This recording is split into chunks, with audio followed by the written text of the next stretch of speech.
Hello everyone, my name is Nikita Varkar. I am a 2020 batch student from Sri Ramdev Baba College of Engineering and Management Electronics and Communication Department.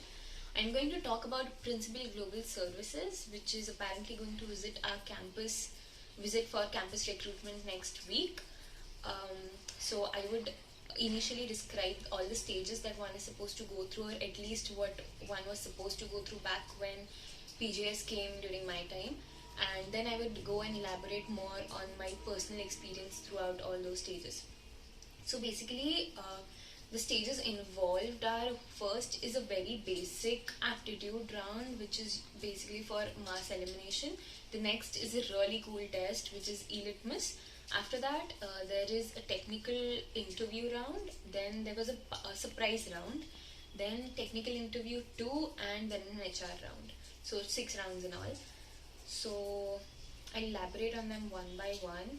First was the very basic aptitude round. It had, like, let's say on a scale of 10, questions were around 4 or 5, and yeah, so they were mostly quant based and very easy questions. It was just basically to, for mass elimination.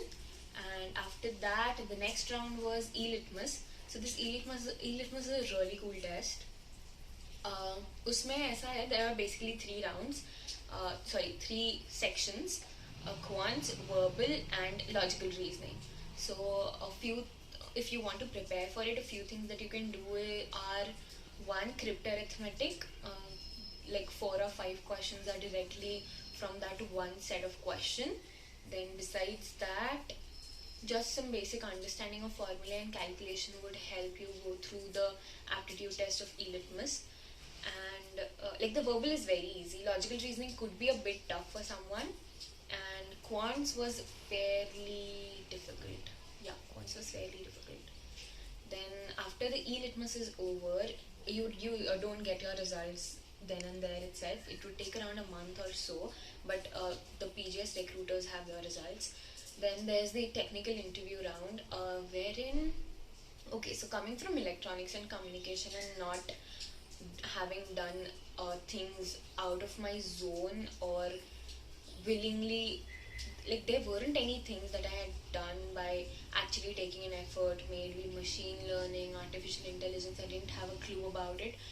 And like, I would suggest, one of the biggest advantage of campus recruitments is that they know that you're not very much aware of the current technology that is being used. So they're gonna majorly judge you on what all you have learned in these years. And so basically, they're just gonna test your grasping power and how well you would do if you're taught.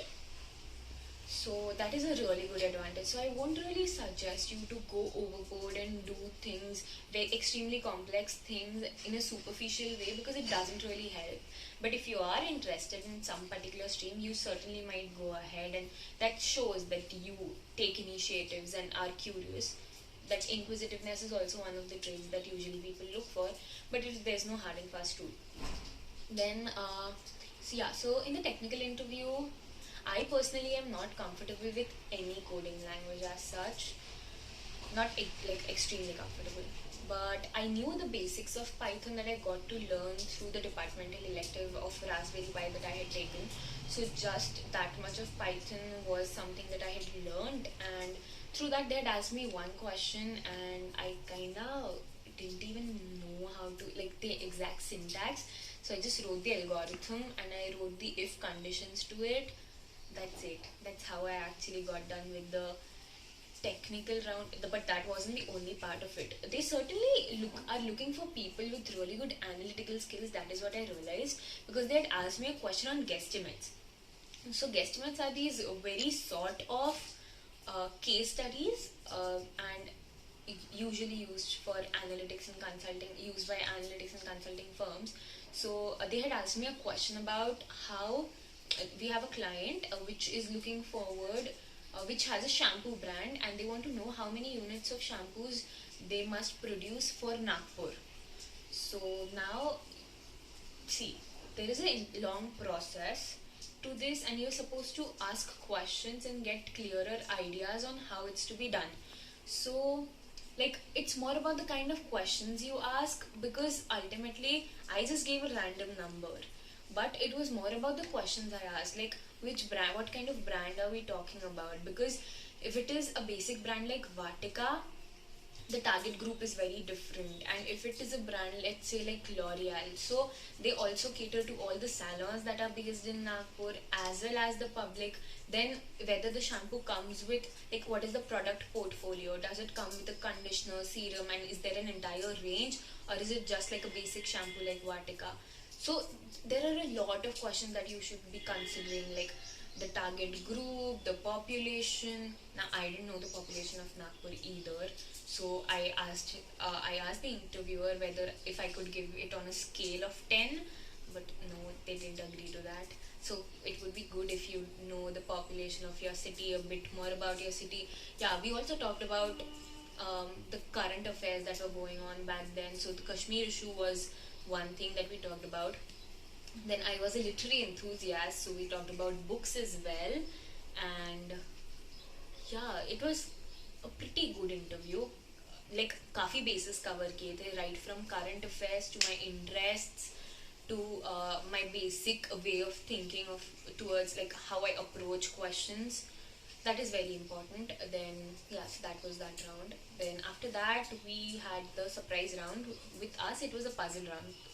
वो basic puzzles जो होते हैं where there's a circle and there are like it is divided into 4 quarters and there are numbers in 3 and a question mark in 1. You need to look for the pattern and tell what question it is.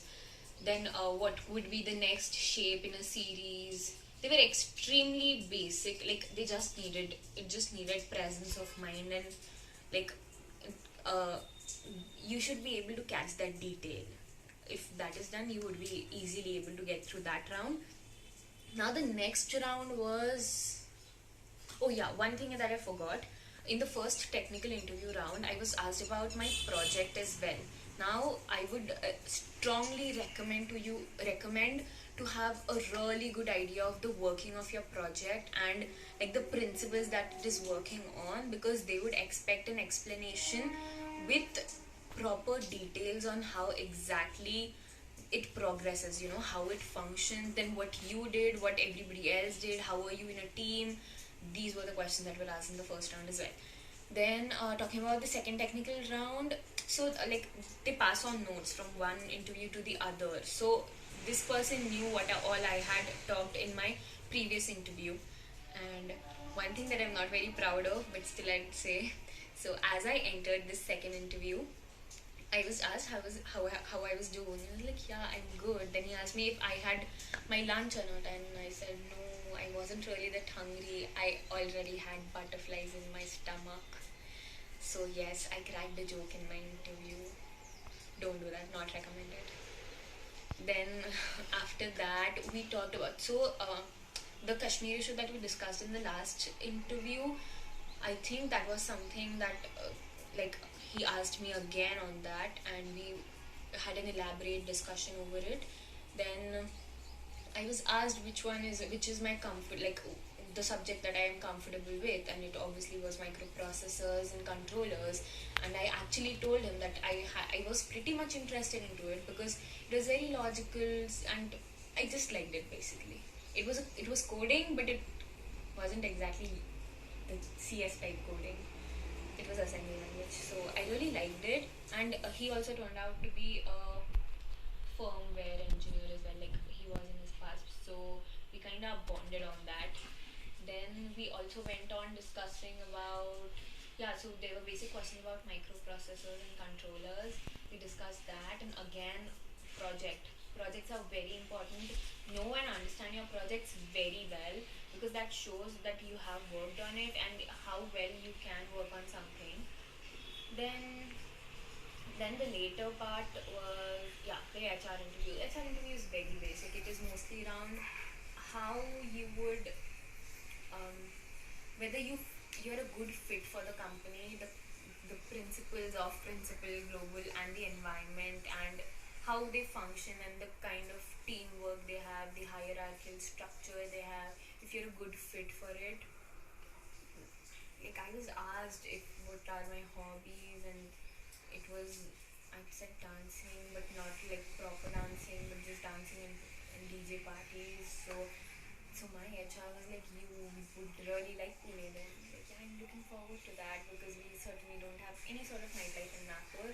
So yeah, I even think about Nagpur, and it was really chill. Like these people aren't very heavy on what all skill set do you have, what all do you know Java and everything. It's very extremely basic about how well you perceive things, how well you understand them and process them, because that is what they're looking for, and how well you can grasp concepts, sorry. So like if they're teaching you, you should be very easily able to get it and then start working on it. Yeah, I guess that is it. And oh yeah, one thing that I forgot. The first step throughout this process, like after the two aptitude rounds, they ask you to write on a sheet of paper where you see yourself in 5 years. Yeah, you can just put in any random bullshit there. Sorry, please beep that part out. Yeah, I guess that is it. That was my experience with Principal Global Services, and I would be joining them this October. So if anyone of you get selected, see you there. Bye bye.